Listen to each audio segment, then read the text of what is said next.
There you go.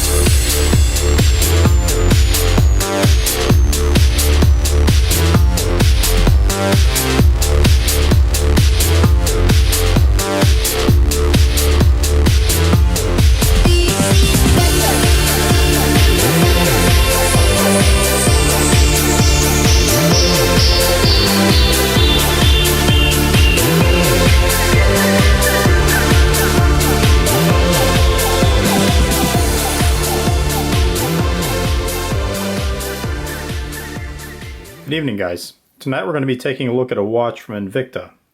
Now, I happen to live nearby a couple of Invicta stores. Invicta stores have been popping up across the country recently. And the other day, the manager of one of those stores called me to let me know that he received a rather unusual piece.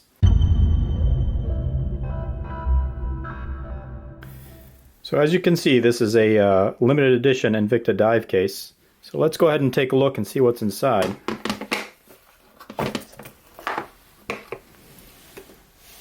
Inside, you're going to find an envelope with the warranty card and the instruction booklet. And there's this cardboard insert that is removable. And inside, there are these foam pillows, the center one holding the watch, and then there's two additional foam pillows on either side that you can fit additional watches. Now, taking a look at the watch itself, this watch is a Subaqua Noma 1. Subaqua Noma is one of the series of watches from Invicta. They're currently up to the 5th generation. And the Noma 1 is obviously the first of that series. Now, what makes the Subaqua Noma 1 different from the others is that it has a T-bar style lug, as you can see right here. Also, it has a donut-shaped case. This case measures 47 millimeters in diameter. It has a unidirectional rotating diver's bezel. The case is finished in black IP plating. And the bezel is stainless steel with polished and matte surfaces. It has a screw-down crown as well as screw-down chronograph pushers. The rated water resistance on this watch is 500 meters. Taking a closer look at the dial on this watch, the first thing you'll notice is that it has a multi-layered cutout dial with a very mechanical motif. Now that's interesting because this watch is actually powered by an ISA Swiss 8172 quartz movement. It is a quartz chronograph. You'll see it has the standard chronograph registers around the dial. There is the chronograph seconds hand mounted on the center pinion.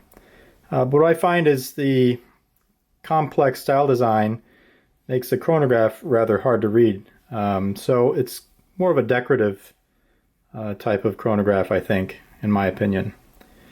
Now around the outer perimeter, you'll find loomed hour markers, which are filled with Invicta's proprietary tritonite luminous compound. At the base of the dial, in gold lettering, you're going to see another indication that this is a limited edition piece. Now, limited edition pieces are actually not that unusual for Invicta. They produce many limited edition pieces every year. But what makes this particular watch interesting, in my opinion, is on the case back. You'll see the case back has this kind of gold-colored medallion.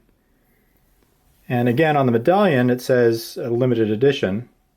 But in the center, what you'll find is this stacked trident design, which is actually the logo for Royal Caribbean Cruise Lines, or Royal Caribbean International.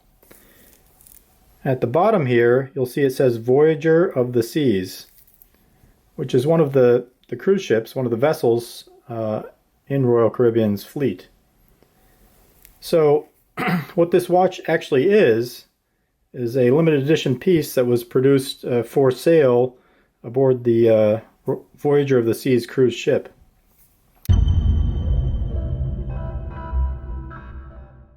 One thing that I think sets this watch apart from other Subaqua Noma 1s is that they used a polyurethane rubber strap with this watch. Most of the other Subaqua Noma 1s that you'll see come on bracelets. Some of them come on leather, but it's pretty unusual to see one on polyurethane.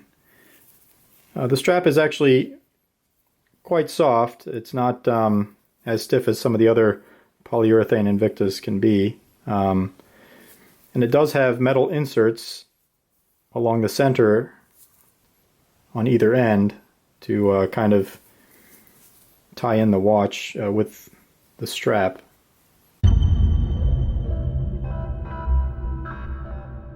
Here's a shot of the watch on the wrist. My wrist measures 7 3/4 inches in diameter. You can see that even though it's an oversized watch at 47 millimeters, it actually doesn't seem that large on the wrist, mainly because of the lug design and the way the lug tapers down into this the T shape.